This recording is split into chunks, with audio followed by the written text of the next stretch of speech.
ওর নদী আর পাহাড় বনে পাখিদের গুনগুন গুঞ্জরণে ভেসে আসে ওই সুমধুর তান, ভেসে আসে ওই সুমধুর তান।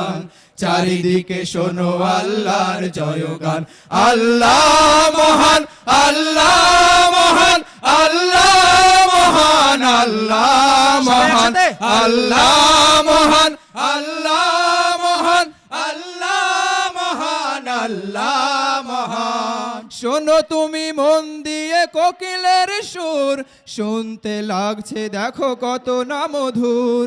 মিষ্টি মিষ্টি ওই দোয়েলের গান, রয়েছে তাহাতে কি সুধায় ফুরান। শোনো তুমি মন দিয়ে কোকিলের সুর, শুনতে লাগছে দেখো কত না মধুর। মিষ্টি মিষ্টি ওই দোয়েলের গান, রয়েছে তাহাতে কি সুধায় ফুরান। কোথা পেল তাহারায় সুর অম্লান, কোথা পেল তাহারায় সুর অম্লান।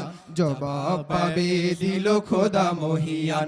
আল্লাহ মহান, আল্লাহ মহান, আল্লাহ মহান, আল্লাহ মহান, আল্লাহ মহান, আল্লাহ মহান, আল্লাহ মহান, আল্লাহ মহান। সাগর নদী আর পাহাড় বনে পাখিদের গুনগুন গুঞ্জরণে, সাগর নদী আর পাহাড় বনে পাখিদের গুনগুন গুঞ্জরণে ভেসে আসে ওই সুমধুর তান, ভেসে আসে ওই সুমধুর তান। চারিদিকে শোনো আল্লাহর জয়গান।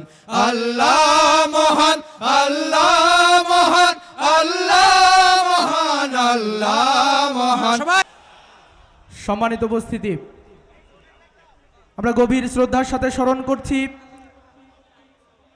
বাংলাদেশের স্বাধীনতা অর্জন থেকে শুরু করে 24-এর গণঅভ্যুত্থান পর্যন্ত যারা বাংলাদেশের স্বাধীনতা রক্ষার জন্য আধিপত্যবাদের বিরুদ্ধে লড়াই করেছেন, আল্লাহ রাব্বুল আলামিন 24-এর এই জুলাই শহীদদের কবুল মঞ্জুর করে নিন।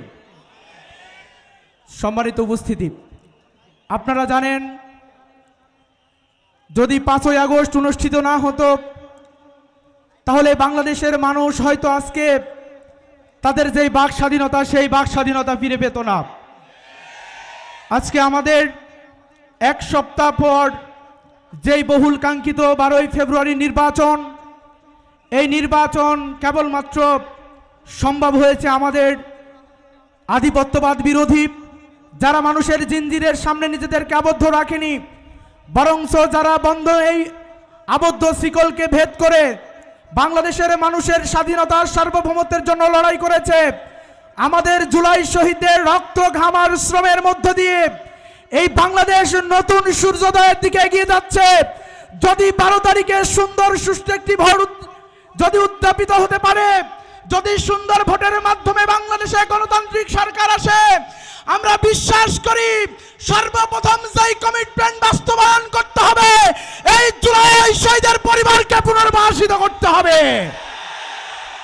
ভাইরা আমার, আপনারা লক্ষ্য করেছেন একের পর এক প্রোপাগান্ডা ছড়িয়ে জামাত ইসলামীকে যখন রুখা যাচ্ছে না, এদেশের মানুষ যখন নীরব একটা বিপ্লবের দিকে ধাবিত হচ্ছে, এদেশের তরুণ ছাত্র সমাজ যখন জুলাই গণঅভ্যুত্থানের আকাঙ্ক্ষা নিয়ে জুলাইয়ের সরকার গঠন করতে চায়, তখন একটার পর একটা ফিতনা তৈরির জন্য মোহতারাম আমিরে জামাত এবং সেক্রেটারি জেনারেল টুইটার হ্যাক করা হয়েছিল।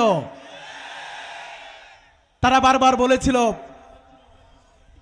এক্স অ্যাকাউন্টটাকে হ্যাক হয় না, কিন্তু আমরা দেখলাম গণভবনের যিনি একজন কর্মকর্তা তিনি এর সাথে নাকি জড়িত রয়েছেন, ডিবি বলেছেন।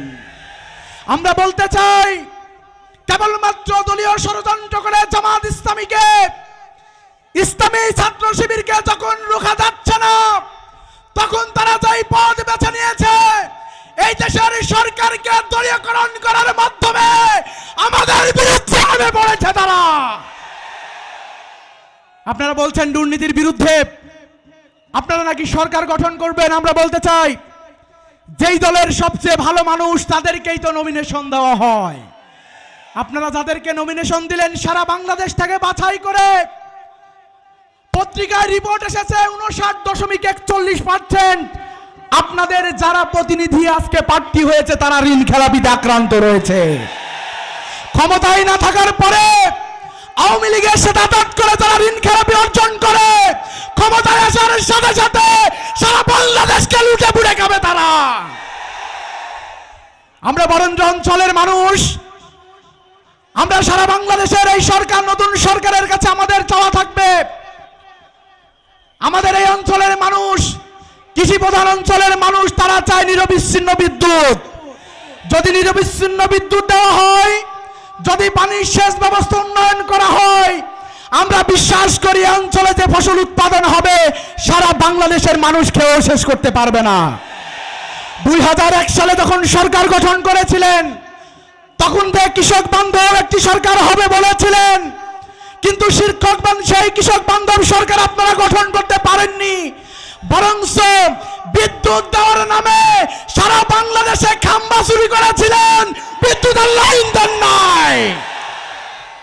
ভাইরা আমার, আমরা শুধু বলতে চাই, আজকে যখন জামাত ইসলামীর সাথে, ইসলামী ছাত্র শিবিরের সাথে ভালো কোনো এজেন্ডা নিয়ে, ভালো কোনো চুক্তি নিয়ে উপস্থিত হতে পারেনি, তারা এখন আমাদের মা বোনদের গায়ে হাত দেয়, তাদের নেতারা বক্তব্য দেয় আমাদের মাদের, আমাদের বোনদের নাকি কাপড় খুলে না হবে। আমরা বলতে চাই, যদি এই ধরনের বক্তব্য আসে ইসলামী ছাত্র শিবির বসে থাকবে না। যেই হাত আমাদের মাদের কাপড় খুলতে চায়, যেই হাত আমাদের বোনদের কাপড় খুলতে চায়, সেই হাত ভেঙে ফেলা হবে ইনশাআল্লাহ। ভাই আমার, আমরা উদারত আহ্বান রাখতে চাই, আপনারা বারবার আমাদের পায়ে পাড়া রেখে ঝগড়া করার চেষ্টা করছেন, আমরা ধৈর্য ধারণ করছি কেবলমাত্র 12 তারিখের জন্য। আমরা চাই সুষ্ঠু একটি নির্বাচন, যেই নির্বাচনের মাধ্যমে যারা শহীদ হয়েছে তাদের রক্তের যে বদলা, আমাদের প্রত্যেকটি জুলাই বিপ্লবে যারা শহীদ হয়েছে তাদের বিচার প্রক্রিয়া যে অবস্থা রয়েছে সেখান থেকে সচল করা হবে ইনশাআল্লাহ।